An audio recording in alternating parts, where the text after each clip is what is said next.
पहला क्वेश्चन है, व्यक्तित्व मापन के लिए सबसे पहली प्रश्नावली किसने विकसित की थी? तो स्टैनली वुडवर्थ, अल्फ्रेड विने, कार्ल जूंग और सिगमंड फ्राइड। तो आपको पता है कि स्टैनली वुडवर्थ ने सबसे पहले व्यक्तित्व मापन के लिए प्रश्नावली विकसित की थी। दूसरा क्वेश्चन है, रोर्सा-थियाई धब्बा का प्रवर्तक कौन है? अल्फ्रेड विने, बी हरमन रोर्सा, कार्ल जूंग या सिगमंड फ्राइड। ऑप्शन बी इसका सही होगा, हरमन रोर्सा। टीएटी का विकास किसने किया? टीएटी प्रासंगिक अंतर बोर्ड परीक्षण, जिसे इंग्लिश में बोलते हैं थेमेटिक एप्रिसिएशन टेस्ट, इसका विकास किसने किया था? Option A Henry Murray, option B JL Moreno, option C Francis Galton या ऑप्शन डी कार्ल जूंग। तो हेनरी मुरे ने इसका विकास किया था। अगले ऑप्शन के लिए बढ़ते हैं हम, अगले क्वेश्चन को देखते हैं। व्यक्तित्व मापन में कौन सी विधि अप्रत्यक्ष रूप से व्यक्तित्व का आकलन करती है? व्यक्तित्व मापन में कौन सी विधि अप्रत्यक्ष रूप से व्यक्तित्व का आकलन करती है? तो इसका ऑप्शन प्रश्नावली विधि, बी साक्षात्कार विधि, प्रोजेक्टिव परीक्षण या सामाजिक समझनी विधि। तो इसका होगा सी प्रोजेक्टिव परीक्षण। थोड़ा हम दोस्तों जल्दी जल्दी बढ़ते हैं और इन क्वेश्चंस को सॉल्व करते हुए जाते हैं। इसमें व्यक्तित्व के जितने भी परीक्षण से संबंधित जितने भी क्वेश्चंस हैं, मापन से व्यक्तित्व मापन से समझ, सारे क्वेश्चंस को मैंने कवर किया है। आगे बढ़ते हैं जल्दी जल्दी। स्याही के धब्बों को दिखाकर व्यक्ति की प्रतिक्रिया किस में मांगी जाती है? तो रोसा का स्याही धब्बा परीक्षण, ऑप्शन सी इसका सही होगा। एमएमपीआई मिनेसोटा मल्टीफेसिक पर्सनैलिटी इन्वेंटरी का प्रमुख उद्देश्य है। एमएमपीआई इंपोर्टेंट क्वेश्चन है, काफी बार आया है ये। तो इसका होगा मानसिक विकारों की पहचान। कौन सा परीक्षण बच्चों के लिए विशेष रूप से विकसित किया गया है? सीएटी, टीएटी, एमएमपीआई या रोसा परीक्षण? तो children appreciation test, option A इसका सही होगा। वाक्य पूर्ति परीक्षण किस प्रकार का परीक्षण है? उद्देश्यपूर्ण, प्रोजेक्टिव, सबको पता है प्रोजेक्टिव परीक्षण है। आगे बढ़ते हैं। व्यक्तित्व मापन में सोशियोमेट्री का विकास किसने? JL Moreno, Carl Jung, Sigmund Freud या अल्फ्रेड विने? जेएल मोरिनो होगा इसका, आपको पता ही होगा इसको। टीएटी परीक्षण में कितने क्षेत्र होते? 30+1, 10, 20, 31 या 40।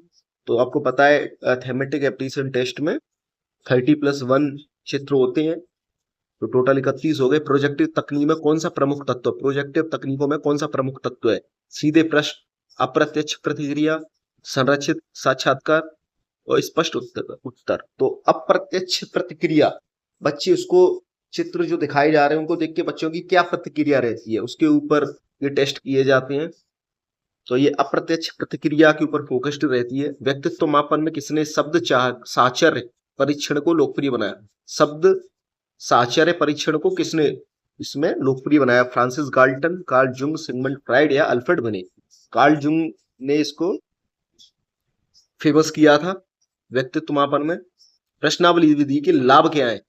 त्वरित परिणाम, सटीक मूल्यांकन, बड़े समूह के लिए उपयोगी, बिल्कुल उपरोक्त सभी इसका होगा, ऑप्शन डी। व्यक्तित्व मापन में प्रोजेक्ट विधि का उद्देश्य क्या है? स्पष्ट उत्तर प्राप्त करना, व्यक्ति के अवचेतन विचारों को मापना, सामाजिक संबंधों का अध्ययन, बुद्धिमत्ता की माप। तो इसका होगा ऑप्शन बी, व्यक्ति के अवचेतन विचारों का मापन करना। एमएमपीआई का उपयोग किस लिए किया जाता है? तो मानसिक विकारों की पहचान, बुद्धिमत्ता की माप, व्यक्तित्व विकास, शिक्षा की माप। तो एमएमपीआई प्रश्नावली का उपयोग इसलिए किया जाता है मानसिक विकारों की पहचान, ऑप्शन ए बिल्कुल। व्यक्तित्व परीक्षण टीएटी का पूरा नाम क्या है? Thematic appreciation test. तो इसका होगा option A, thematic appreciation test. 17वां को प्रोजेक्टिव तकनीक शब्द किसने दिया? सिगमंड फ्राइड ने, लॉरेंस फ्रैंक ने, कार्ल जुंग ने, हरमन रोर्सा ने। तो जो प्रोजेक्टिव तकनीक शब्द दिया था, ये आपके लिए नया क्वेश्चन होगा। प्रोजेक्टिव तकनीक शब्द किसने दिया था? लॉरेंस फ्रैंक ने। इसको थोड़ा सा ध्यान से देखिएगा। किस परीक्षण में व्यक्ति अपने सपनों का विश्लेषण करता है? स्वप्न विश्लेषण, रोर्सा परीक्षण, टेस्ट और एमएमपीआई। तो स्वप्न विश्लेषण में सपनों का विश्लेषण किया जाता है। प्रश्नावली विधि किस प्रकार का परीक्षण है? उद्देश्यपूर्ण, अप्रत्यक्ष, प्रोजेक्टिव या सामाजिक? तो प्रश्नावली विधि की बात हो रही है, ये उद्देश्यपूर्ण परीक्षण है।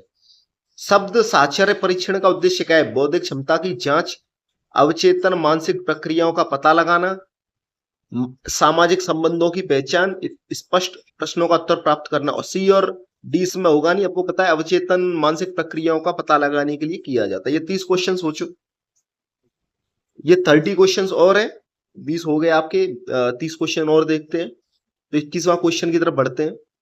कौन सा परीक्षण बच्चों के मानसिक और भावात्मक स्वास्थ्य का आकलन करने के लिए प्रयोग किया जाता है? बच्चों के मानसिक और भावनात्मक, जरा गौर फरमाइएगा इस पे, मानसिक और भावनात्मक स्वास्थ्य के आकलन के लिए प्रयोग। CAT, MMPI, शब्द साचर टेस्ट। बच्चों की बात हो रहा है, बच्चों की बात कर रहे हैं तो CAT, children appreciation test.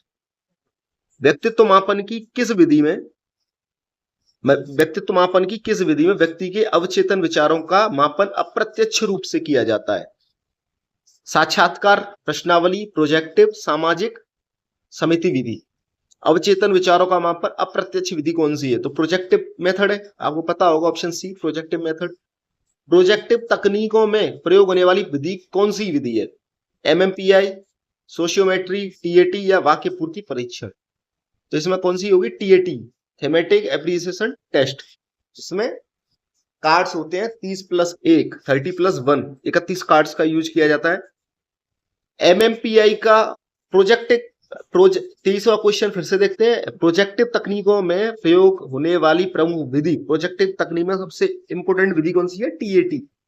24वां question, MMPI का उपयोग किस प्रकार के व्यक्तित्व विकारों की पहचान के लिए किया जाता है? कौन से विकारों की पहचानों के लिए MMPI का उपयोग करते हैं? तो मानसिक विकार है, पढ़ चुके हैं, इससे पहले भी क्वेश्चन आ चुका है। कौन सा परीक्षण व्यक्ति की इच्छाओं और चिंताओं को प्रकट करने में सहायक है? TAT, MMPI, CAT या सोशियोमेट्री। कौन सा परीक्षण व्यक्ति की इच्छाओं चिंताओं को प्रकट करने में सहायक है? TAT, thematic appreciation test. कौन सा परीक्षण व्यक्ति की इच्छाओं चिंताओं को प्रकट करने में सहायता प्रदान करता है? TAT।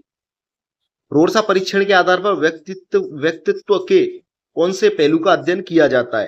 तो बौद्धिक क्षमता, सामाजिक, अवचेतन धारणाएं, शारीरिक क्षमता है। तो अवचेतन धारणाएं का अध्ययन किया जाता है रोरसा परीक्षण में। हरमन रोरसा ने दिया था इसको। किस परीक्षण में व्यक्ति को चित्र दिखाकर कहानियां बनवाने की विधि अपनाई जाती है? तो थेमेटिक एप्रिसिएशन टेस्ट। 31 चित्र होते हैं इसमें, 30+1 चित्र दिखाकर इसमें कहानियां बनवाई जाती हैं। वाक्य पूर्ति परीक्षण किस विधि पर आधारित है? वाक्य पूर्ति परीक्षण प्रत्यक्ष प्रश्न, अप्रत्यक्ष परियोजनात्मक विधि, प्रायोगिक परीक्षण या बौद्धिक परीक्षण। तो इसका होगा अप्रत्यक्ष परियोजनात्मक विधि। अब ये जितने भी हम कर रहे हैं, ये अप्रत्यक्ष विधि ही है, प्रत्यक्ष और अप्रत्यक्ष। इसमें व्यक्ति की दृढ़ इच्छाओं के बारे में जानने की कोशिश की जाती है। 29वां क्वेश्चन, प्रोजेक्टिव विधियों में क्या विशेषता होती है? तो व्यक्ति के स्पष्ट उत्तर, B, मानसिक विकारों की पहचान, अप्रत्यक्ष उत्तर के माध्यम से व्यक्तित्व का अध्ययन और सामाजिक संबंधों का अध्ययन। तो जो अभी 28वां क्वेश्चन किया था उसका उत्तर ये रहा, प्रोजेक्टिव विधियों में क्या विशेषताएं होती हैं? तो ऑप्शन सी, अप्रत्यक्ष उत्तर के माध्यम व्यक्तित्व का अध्ययन इसमें किया जाता है। 30वां क्वेश्चन देखते हैं। किस परीक्षण में शब्दों के साथ व्यक्ति की प्रतिक्रिया का अध्ययन किया जाता है? किस परीक्षण में शब्दों के साथ व्यक्ति की प्रतिक्रिया? शब्द साचर, शब्दों के साथ शब्द साचर परीक्षण, वाक्य पूर्ति परीक्षण, MMPI या TAT? शब्द साचर परीक्षण इसका उत्तर होगा। MMPI में कितने प्रश्न होते हैं? बहुत इंपोर्टेंट क्वेश्चन है, ये आपको पढ़ने के लिए कमी मिला होगा। ऑप्शन ए 100, 200, 567 या 300। तो इसका होगा ऑप्शन सी, 567 प्रश्न होते हैं MMPI में। अच्छा क्वेश्चन है। किस परीक्षण का उपयोग व्यक्तित्व के संरचनात्मक तत्वों का अध्ययन करने के लिए किया जाता है? किस परीक्षण का उपयोग व्यक्तित्व के संरचनात्मक तत्वों का अध्ययन करने के लिए? याद रखना MMPI। ये आपने TAT, CAT ये तो पढ़े ही होंगे। तो MMPI पे ये 3-4 क्वेश्चन अच्छे क्वेश्चन है। MMPI से रिलेटेड जितने भी क्वेश्चन आएंगे वो आप सॉल्व कर लेंगे, आपको एग्जाम में कोई प्रॉब्लम नहीं आएगी अगर आपने इन क्वेश्चंस को देख लिया। व्यक्तित्व की अप्रत्यक्ष विधियां जानने के लिए क्वेश्चंस बहुत इंपॉर्टेंट है, इनको सॉल्व कर लिया तो आपका एक भी क्वेश्चन गलत नहीं होगा। व्यक्तित्व परीक्षण में किस तकनीक का उपयोग समूहों के बीच के संबंधों का अध्ययन करने के लिए किया जाता है? समूहों के बीच में कैसा संबंध है ये जानने के लिए कौन सी विधि का उपयोग किया है? सोशियोमेट्री, प्रश्नावली विधि, रोरसा परीक्षण या वाक्य पूर्ति परीक्षण? आपको पता है वाक्य पूर्ति होगा नहीं, रोरसा होगा, तो सोशियोमेट्री होगा। इसमें समूहों का अध्ययन किया जाता है, इनका आपस में रिलेशन कैसा है, किस विधि में एक समूह के सदस्य एक दूसरे के प्रति आकर्षण या प्रतिकर्षण का चयन करते हैं? सोशियोमेट्री होगा, कंफ्यूजन की बात ही नहीं है। वाक्य पूर्ति परीक्षण का उपयोग किस लिए किया जाता है? वाक्य पूर्ति परीक्षण ऑप्शन डी होगा इसमें, अवचेतन विचारों के मापन के लिए। मानसिक विकारों की पहचान, व्यक्ति की अभिव्यक्तियों का मापन, शब्द साचर्य का अध्ययन या अवचेतन विचारों का मापन। तो वाक्य पूर्ति परीक्षण में क्या होता है? अवचेतन विचार, उसके अवचेतन विचार किस तरीके के, इनको मापने के लिए वाक्य पूर्ति परीक्षण कराया जाता है। इसमें कोई वाक्य लिखा जाता है, उसको खाली स्थान दिया जाता है, उसके बाद उसको भरने के लिए बोला जाता है, उसको पता चलेगा कि दिमाग में क्या चल रहा है। शब्द साचर्य परीक्षण का मुख्य उद्देश्य क्या है? शब्द साचर्य बुद्धिमत्ता की माप, सामाजिक संबंधों का आकलन, अवचेतन धारणा का मापन या मानसिक विकारों की पहचान। मानसिक बीमारियों या विकारों की पहचान के लिए शब्द साचर्य मेथड का उपयोग नहीं करते। ऑप्शन सी इसका होगा, अवचेतन धारणाओं की मापन का मापन।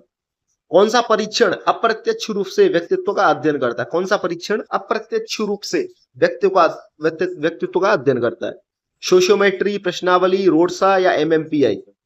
अप्रत्यक्ष रूप से व्यक्तित्व का अध्ययन कौन सा करता है? रोडसा का स्याही धब्बा परीक्षण, ऑप्शन सी इसका सही होगा। अगले क्वेश्चन की तरफ बढ़ते हैं। एमएमपीआई किस प्रकार का परीक्षण है?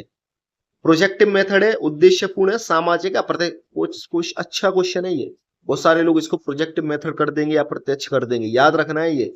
एमएमपीआई उद्देश्यपूर्ण परीक्षण का हिस्सा है। किस विधि में बच्चे जानवरों के चित्रों पर आधारित कहानियां बनाते हैं? जानवर के चित्र दिए होंगे, उनके आधार पर कहानी। रोडसा परीक्षण, टीएटी, सीएटी या सोशियोमेट्री? बच्चों की बात हो रही है तो सीएटी, चिल्ड्रन एप्रिसिएशन टेस्ट। रोडसा परीक्षण में कितने स्याही धब्बे होते हैं? 10 होते हैं। 10, 20, 30, 40, ऑप्शन ए इसका सही होगा, 10। टीएटी में कितने चित्र होते हैं? सीएटी में रोडसा स्याही धब्बा परीक्षण में होते हैं 10, और टीएटी थेमेटिक एप्रिसिएशन टेस्ट बोला था 30+1 होता है, 31 होते हैं इसमें। एमएमपीआई को किस श्रेणी में रखा है? अभी ये क्वेश्चन आ चुका है दोबारा से। ये उद्देश्यपूर्ण मेथड होता है, ये प्रोजेक्टिव नहीं होता, सामाजिक नहीं होता, व्यक्तित्व परीक्षण उद्देश्यपूर्ण मेथड है। किस परीक्षण में बच्चों की कल्पनाओं और भावनाओं को मापा जाता है? CAT, children appreciation test. वाक्य पूर्ति परीक्षण किसकी माप करती है? अवचेतन धारणाओं का मापन करती है, बौद्धिक क्षमताओं का, मानसिक विकारों का, यार शारीरिक क्षमताओं का। तो अवचेतन धारणाओं का इसमें मापन किया जाता है। सोशियोमेट्री का उपयोग किसके लिए किया जाता है? सामाजिक संबंधों का अध्ययन, ऑप्शन ए इसका सही होगा। अगले क्वेश्चन की तरफ बढ़ते हैं। प्रश्नावली विधि में कौन सी विशेषताएं होती हैं? अप्रत्यक्ष उत्तर मिलता है, प्रत्यक्ष उत्तर मिलता है, अवचेतन विचारों का मापन किया जाता है, या मानसिक विकारों की पहचान की जाती है? तो आपको पता होगा इसमें प्रत्यक्ष उत्तर मिलते हैं प्रश्नावली विधि में। कौन सा परीक्षण शब्दों के साचर्य का अध्ययन करने के लिए गाल्टन द्वारा विकसित किया गया? इसमें पूछ रहा है कि शब्दों के साचर्य का अध्ययन के लिए कौन सा मेथड फ्रांसिस गाल्टन ने इसको विकसित किया? एमएमपीआई, सीएटी, शब्द साचर्य परीक्षण या टीएटी? तो इसका होगा शब्द साचर्य मेथड, शब्द साचर्य विधि। इसको दिया था गाल्टन ने। अगले क्वेश्चन की तरफ बढ़ते हैं। याद रखना है, शब्द साचर्य परीक्षण दिया था फ्रांसिस गाल्टन ने। 48वां क्वेश्चन देखते हैं। कौन सा परीक्षण सामान्य मानसिक स्वास्थ्य की पहचान के लिए वुडवर्थ द्वारा बनाया गया था? मानसिक स्वास्थ्य की पहचान के लिए आरएस वुडवर्थ द्वारा कौन सा परीक्षण बनाया गया था? तो बताइए। शब्द साचर्य परीक्षण, ये फ्रांसिस गाल्टन ने दिया था। वुडवर्थ का व्यक्तिगत डेटा सीट, या ऑप्शन सी हरमन रोडसा ने दिया था, या सोशियोमेट्रिक परीक्षण कौन सा दिया था? आरएस वुडवर्थ ने। बी होगा इसका, क्योंकि इसमें दे रखा है वुडवर्थ व्यक्तिगत डेटा सीट। याद रखना है, अगर पेपर एग्जाम आएगा तो वुडवर्थ व्यक्तिगत डेटा सीट ये नाम नहीं आएगा, व्यक्तिगत डेटा सीट नाम से आएगा इसको। चलो अगले क्वेश्चन को देखते हैं। व्यक्तिगत डेटा सीट किस प्रकार का परीक्षण है? ये वही हो गया एमएमपीआई वाला उद्देश्यपूर्ण परीक्षण है ये। स्वप्न विश्लेषण विधि का प्रमुख उपयोग किस मनोवैज्ञानिक ने किया था? कार्ल जुंग ने किया, सिगमंड फ्राइड? स्वप्न दमित इच्छाओं के बारे में जानना, सिगमंड फ्राइड ही इससे रिलेटेड है। ठीक है दोस्तों, आपके लिए ये क्वेश्चन पर्याप्त है, और व्यक्तित्व से रिलेटेड मेरे हिसाब से और भी क्वेश्चन जरूरत पड़ेगी तो हम आगे करा देंगे, पर मेरे हिसाब से पर्याप्त है। और जरूरत होगी तो और प्रैक्टिस के लिए और एमसीक्यूज में डाल दूंगा। तो अगर आपको और भी क्वेश्चन साइकोलॉजी से रिलेटेड चाहिए तो इस चैनल को सब्सक्राइब कर लें। और मैं कोशिश करूंगा कि 1.5-2 महीने के अंदर अंदर जितने भी साइकोलॉजी से रिलेटेड और टीचिंग मेथड से रिलेटेड जितने भी क्वेश्चन हैं उनके अकॉर्डिंग मैं एमसीक्यूज डालता रहूंगा, जिससे कि आपको एग्जाम में कोई प्रॉब्लम नहीं हो। रीट प्री के ये जितने भी क्वेश्चंस मैंने दिए हैं ये रीट प्री एग्जाम को ध्यान में रखकर मैंने क्वेश्चन दिए हैं, क्योंकि आपसे वो इस तरीके से ही क्वेश्चन पूछेगा, अप्लाइड क्वेश्चन आपसे नहीं पूछेगा। अप्लाइड क्वेश्चन आपको आएंगे मेंस एग्जाम में। तो ठीक है, तब तक दोस्तों जुड़े रहिए। धन्यवाद।